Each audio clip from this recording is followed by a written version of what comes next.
let's talk about the I word, investing. Look, I know most students actively avoid even thinking about this topic until it feels like it's way, way too late. But in this explainer, we are building a tactical playbook specifically for students. Now, I know exactly what happens when we bring this up. You probably have a few immediate reactions, and honestly, we just need to address those right out of the gate. Right, so this is usually the very first thing that pops into a student's head. Wait, isn't that for older people?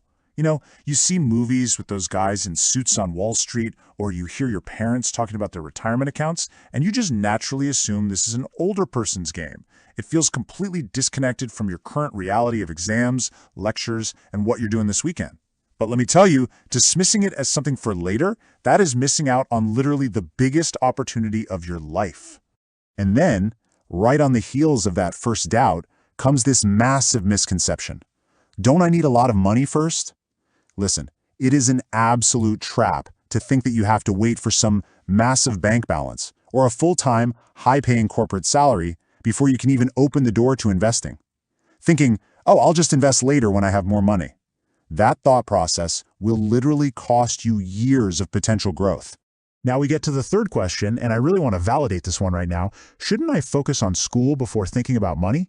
That is a super fair question, and the answer is yes. You absolutely need to focus on your grades, your assignments, maybe your part-time jobs, and really building up your skills. All of that is incredibly important because, one day you're going to earn an income from those skills. But understanding what to actually do with that money once you have it, that matters just as much because there is a fundamental difference in how wealth is actually built. Think of it like this. If you only ever work for money, your financial growth will always depend entirely on your time. You trade an hour of work for an hour of pay. But when you invest, you completely change the rules. Your money starts working too. You're no longer the only one pulling the weight. Your money is actually on the clock for you. It's a whole different ballgame. So why start right now? Well, because as a student, you possess the ultimate superpower, time. Most students just don't have huge responsibilities yet. You probably don't have a mortgage, you don't have major family expenses, you have far fewer financial obligations right now than you will in a decade. And this gives you something that almost every single adult wishes they had again, a massive runway of time. In investing, your time can actually be far more valuable than the initial cash you put in. And the exact reason why time is so valuable comes down to one word: compounding. Seriously, if you take away anything from this explainer, let it be this. Compounding is when your money grows, and then that new growth starts creating even more growth. It is the absolute engine behind all great wealth. It's not magic. Actually, scratch that. It feels like magic, but it's just math. And it heavily, heavily favors those who start the earliest.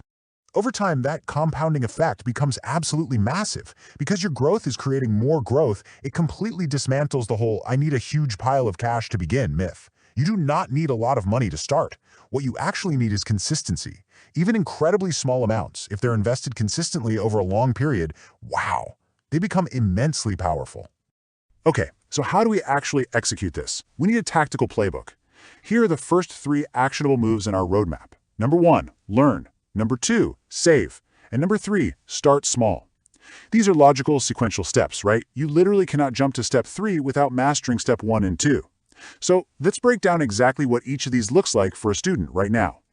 Step 1, invest in your knowledge first. Before you put a single dollar into the market, you must invest in your education. You need to learn what stocks actually are, how businesses function, why the markets go up and down, and the basics of risk management. Because if you just throw money at things without knowing what you're doing, that money can, and for sure will, disappear very quickly. The great news is, learning this has literally never been easier. Books, podcasts, online courses, explainers just like this one, it's all out there. Once you have a basic foundational understanding, you move to step 2, build the habit of saving. I mean, you can't invest if you don't have anything to invest, right?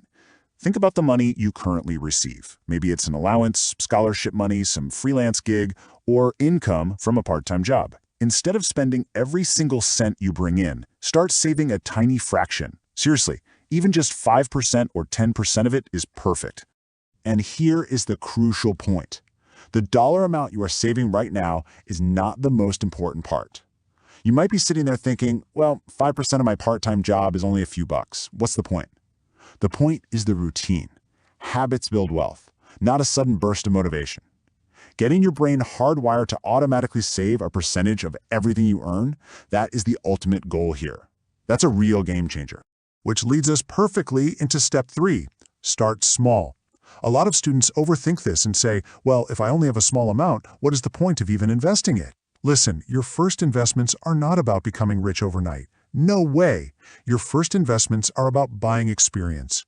You're putting a little bit of skin in the game purely to learn how the market moves, how it feels to have money invested, and honestly, how you react emotionally to those movements. That real-world experience, you can't put a price on that.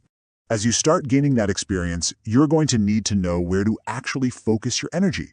Now, you could try short-term trading, but let's be real, that requires deep experience, intense emotional control, vast market knowledge, and frankly, it is incredibly stressful.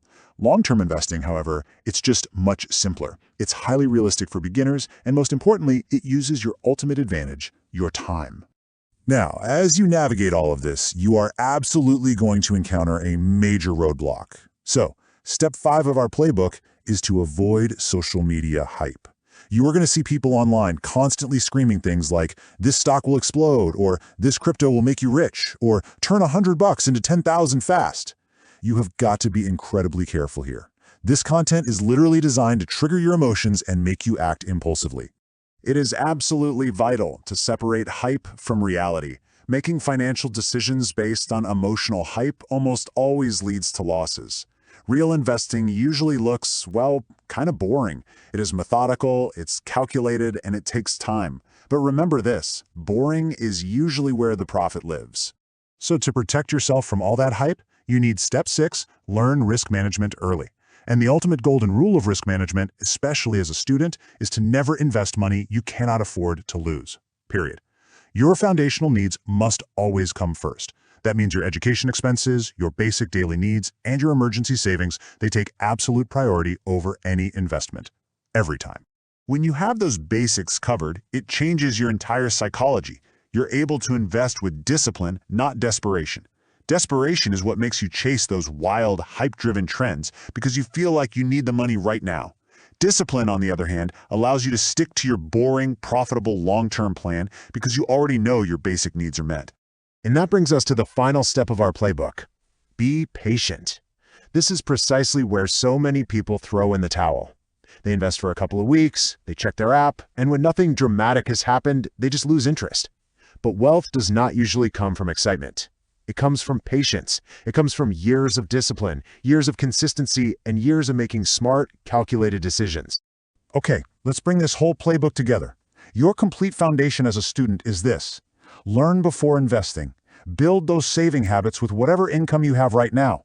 Start with small amounts just to gain experience. Focus entirely on long-term growth. Ignore the loud social media hype. Manage your risk carefully. And above all, stay patient. Being a student doesn't mean you are too early to invest. In fact, it means you are early enough to build something truly powerful. Because when you start young, you aren't just putting cash into an account. You are investing in your mindset. You are cementing the very habits that will dictate your financial life. Ultimately, you are investing in your own future financial freedom. So please, do not wait until you finally feel ready. Start learning right now. Start small and stay incredibly consistent. I want to leave you with this one final thought to ponder as you look at your finances today. What will your future self thank you for starting today?